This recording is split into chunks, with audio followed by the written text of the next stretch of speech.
반갑습니다. 새로워진 파크랜드가 당신을 찾아갑니다.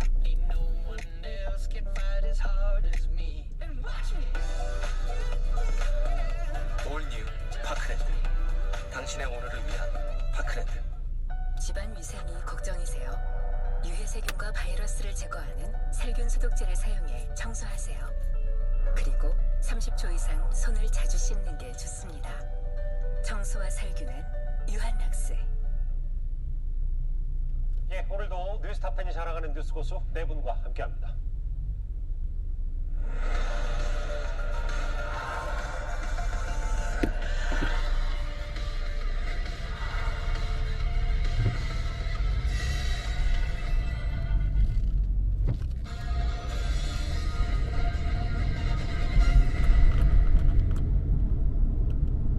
일단 청와대 경내로 들어가면 제왕적 권력의 상징인 청와대를 벗어나는 것이 더욱 어려워질 것이라고 생각합니다.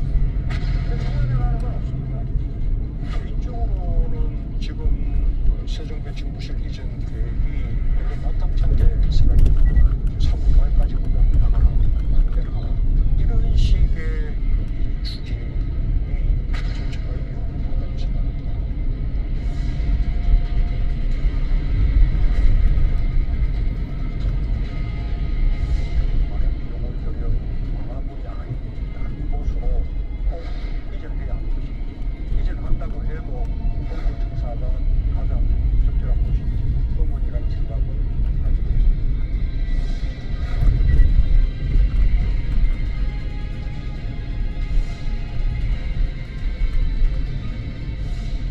대통령 끝나고 나면 그냥 잊혀진 사람으로 그렇게 돌아가고 싶고요.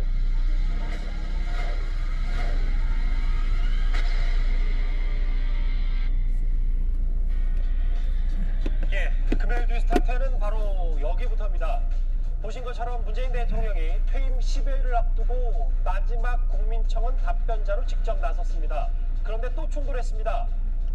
이 내용의 핵심은 집무실을 왜 꼭 옮겨야 하냐는 건데요. 제가 본격적인 얘기를 하기 전에 얼마 안 있으면 입주하게 될 이 문재인 대통령의 양산 사저 앞에서 벌써부터 귀양 반대 집회가 열리고 있습니다. 잠시 그 모습부터 보고 오겠습니다.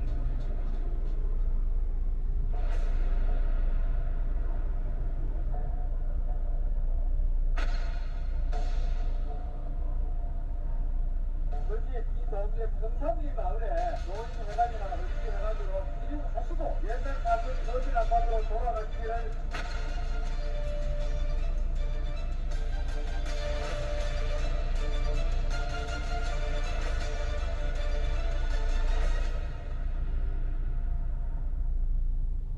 정권 교체기에 갈등이 극심합니다. 이 얘기부터 이제 하나하나 만나보겠습니다. 먼저 이현정 의원님. 네.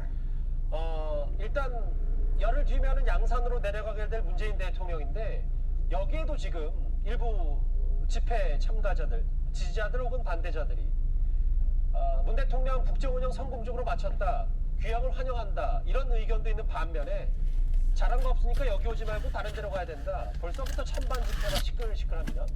그렇습니다. 문재인 대통령의 귀향길이 그렇게 순탄치만은 않을 것 같아요.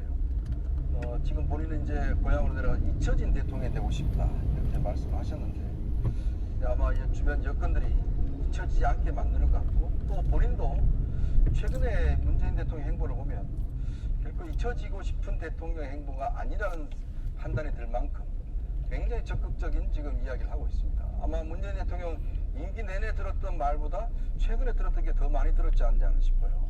왜냐하면 JTBC에서 방송된 80분짜리 2회에 걸친 방송을 보면 예. 그동안 문재인 대통령이 언제 이런 생각을 들을 수 있었을까 할 정도로 굉장히 자신의 이야기들을 많이 했습니다.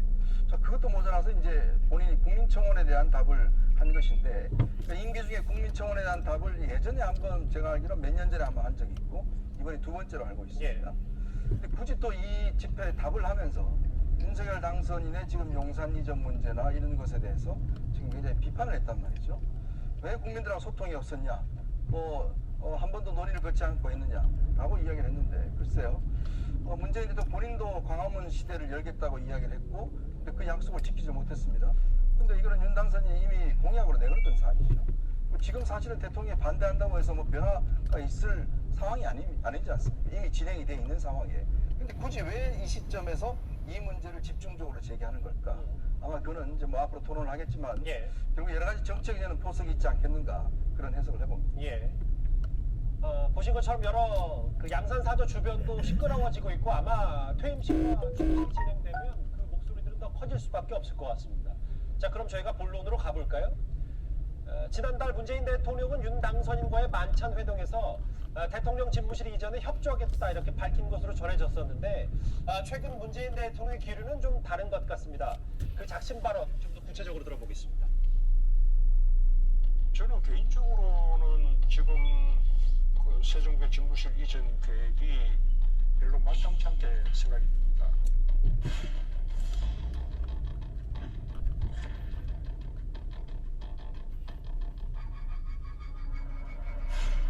남은 임기 며칠 동안 국민만 생각하시면서 본인의 책무를 다해 주시기를 다시 한번 부탁을 드리겠습니다.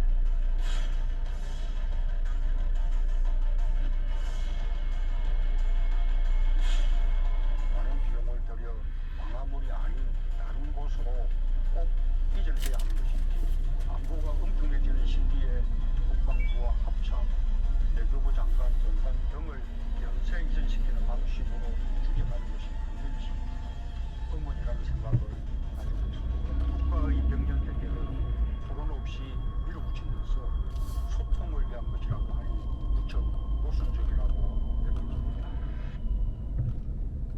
문 대통령이 이 발언 좀 더 구체적으로 볼게요. 큰 돈 들여서 광화문이 아닌 다른 곳으로 가는 거를 꼭 해야 되는 것인지, 안보 얘기도 했어요. 그러니까 국방부 합참, 외교부 장관 공간 등 이렇게 릴레이로 이전하는 게 맞는 건지. 일단 구정차장, 그 용산 대통령 집무실 이전 관련해서 문 대통령은 소통 얘기와 안보 공백 이 두 가지를 꼭 집어서 얘기를 했어요. 네. 그러니까 이제 문재인 대통령의 저 말씀은 용산으로 이 대통령 집무실을 이전하는 시기에 초창기에 그 논의가 막 시작되고 있을 때 만약에 저런 말씀을 하셨다라면 약간 좀 진정성이 있는 이 조언이다 이렇게 받아들일 수 있을 것 같습니다. 왜냐하면 결정되기 전에 이런 안보 공백이라든지 여러 가지 이 상황을 고려해야 된다. 예. 이제 조언하는 것일 수 있거든요.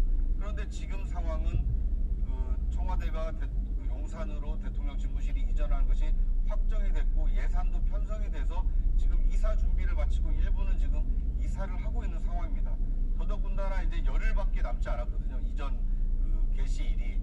그럼에도 불구하고 굳이 문재인 대통령이 저런 안보 공백을 이유로 이 그 대통령 집무실 이전에 대해서 반대하는 것은 자신의 개인적인 어떤 소견을 밝히는과 동시에 이 청와대 이전에 반대하는 국민들의 여론을 좀 대변하고 있다.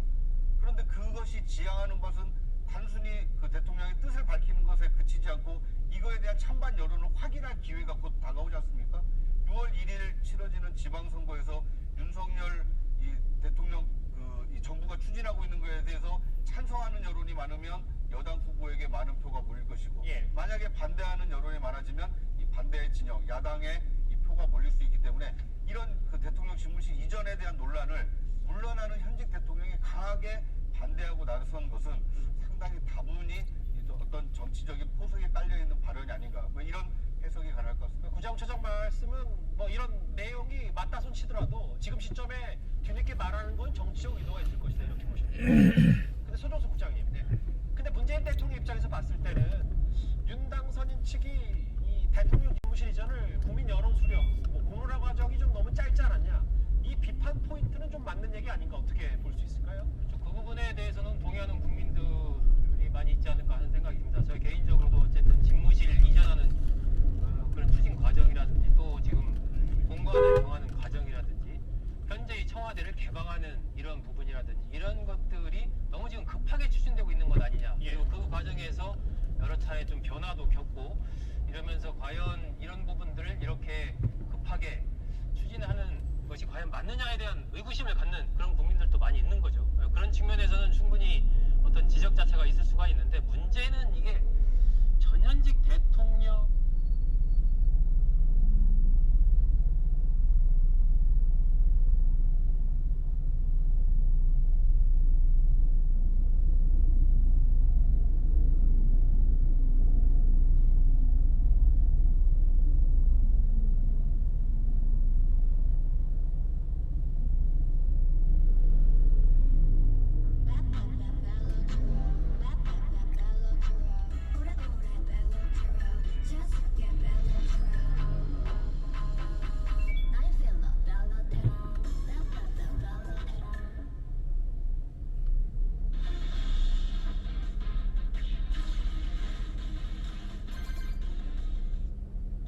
잘못됐다 했던 일들을 좀 잘해서 더 나은 대한민국을 만들어줬으면 좋겠다. 이런 맥락으로 기본적인 메시지를 가는 게 좋지 않나. 최근에 보면은 박현민 비서관의 발언이라든지 지난번 그 JTBC와 문 대통령의 인터뷰 내용이라든지 오늘 이 마지막 국민청원 답변이라든지 이런 전반적인 것들이 너무 대통령의 메시지가 좀 투박하고 강하게 나오고 있다. 이런 좀 걱정이 됩니다. 지금 잠시 윤석열 당선 측의 반박도 자막으로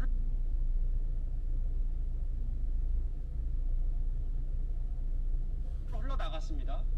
조금 전에 윤 당선 측은 이 문 대통령의 용산 이전 비판 목소리에 대해서 입장을 했는데요. 일단 과거 발언부터 잠시 듣고 올까요? 당선인이 이제 당선을 한 직후에 문재인 대통령과 청와대에서 만나셨을 때 두 분 간에 그 집무실 이전에 대한 대화가 있었고, 당시 문재인 대통령께서 집무실 이전에 관해서 광화문으로 가지 않은 것은 잘한 결정이라고 생각한다. 그 이외의 장소를 검토하는 것에 대해서는 언급하지 않겠다라는 취지로 말씀을 하셨던 것 같은데요. 윤 당선 측도 가만히 있지는 않았어요. 독재와 권위주의 권력의 마지막 대통령으로서 남은 임기 동안 국민께 예를 지켜라. 이 정도면 감정 싸움으로 번지는 것 같아요. 어떻게 보셨습니까? 갈수록 지금 점이 가경이죠. 그러니까 신구 권력 사이의 갈등이 이렇게 요란스럽게 되는 경우도 드물 뿐만 아니라, 그럼 그 배경에는 뭐 과거의 정권 교체의 과도기관과는 다른 특징이 있긴 합니다.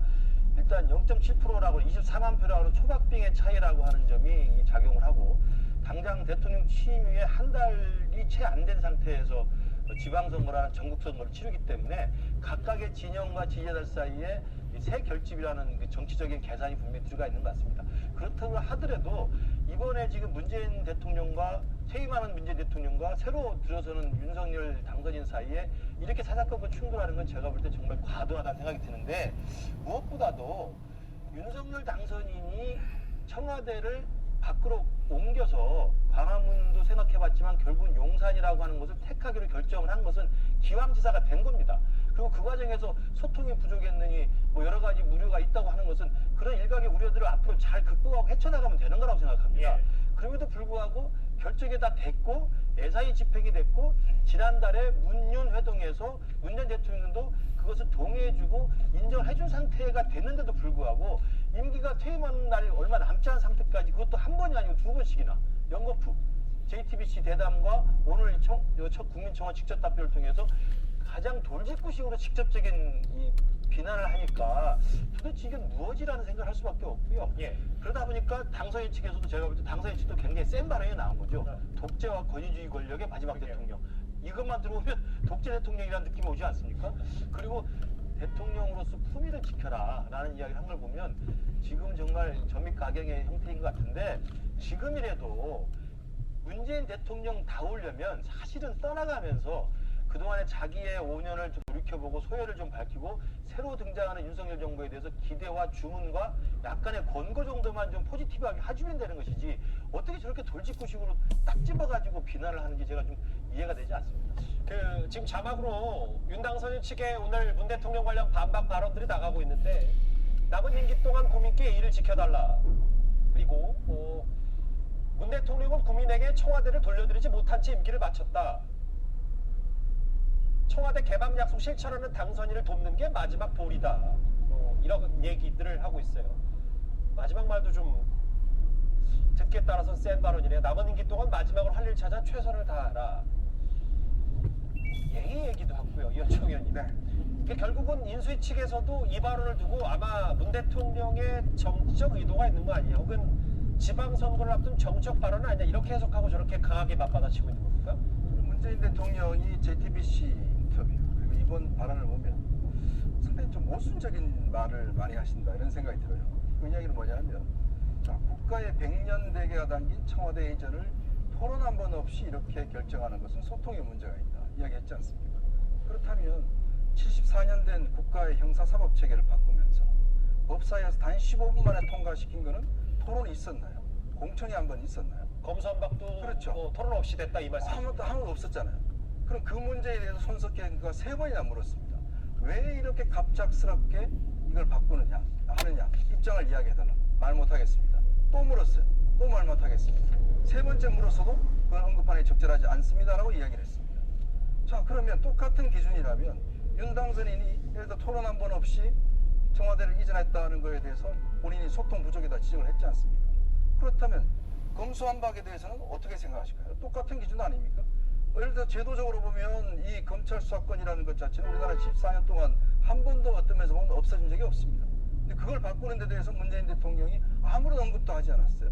근데 지금 이야기를 하고 있습니다. 더군다나 또 지난번 토론에서 예. 함부로 국민을 이야기하지 말라.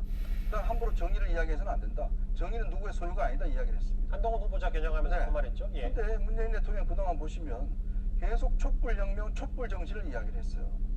그리고 국민들 많이 이야기를 했습니다. 그러면서 상대방에 대해서 비판을 많이 했죠. 자, 근데 저는 이런 종합적인 걸 보면 문재인 대통령이 제가 아까 잊혀지지 않는 대통령이 되고 싶다라는 그 말과 함께 최근에 트위터 계정이 한 200만 명 정도가 됩니다. 예. 그리고 이런 이야기를 하는 것은 저는 결국 지금 여당의 중심이 없습니다. 그러니까 이재명 후보가 좀 상임 고문에 아직 등장하고 있지 않기 때문에. 예. 그러니까 사실상 지방선거에 어떤 면에서 보면 본인이 좀 중심적인 역할을 해서 지지층들을 결집시키겠다는 그런 의도가 있는 것 같고요. 또 하나는 저는 앞으로도 퇴임 이후에도 상당한 영향력을 행사할 가능성이 저는 충분히 있다. 즉 이 발언은 앞으로도 이 양산에 가셔서 실제로 정치적 발언들을 저는 하실 가능성이 충분히 있다. 지금의 행보로 보면. 왜냐? 5년 동안 이렇게 많은 이야기 한 적이 없습니다. 근데 이런 이야기 하는 걸 보면 결국은 저는 퇴임 이후의 모습이 좀 상상되지 않는가 그런 예측을 해봅니다. 바로 반박했고 윤 당선인 측은 글쎄요 예의와 품위 얘기까지 꺼냈습니다. 문 대통령을 겨냥해서요.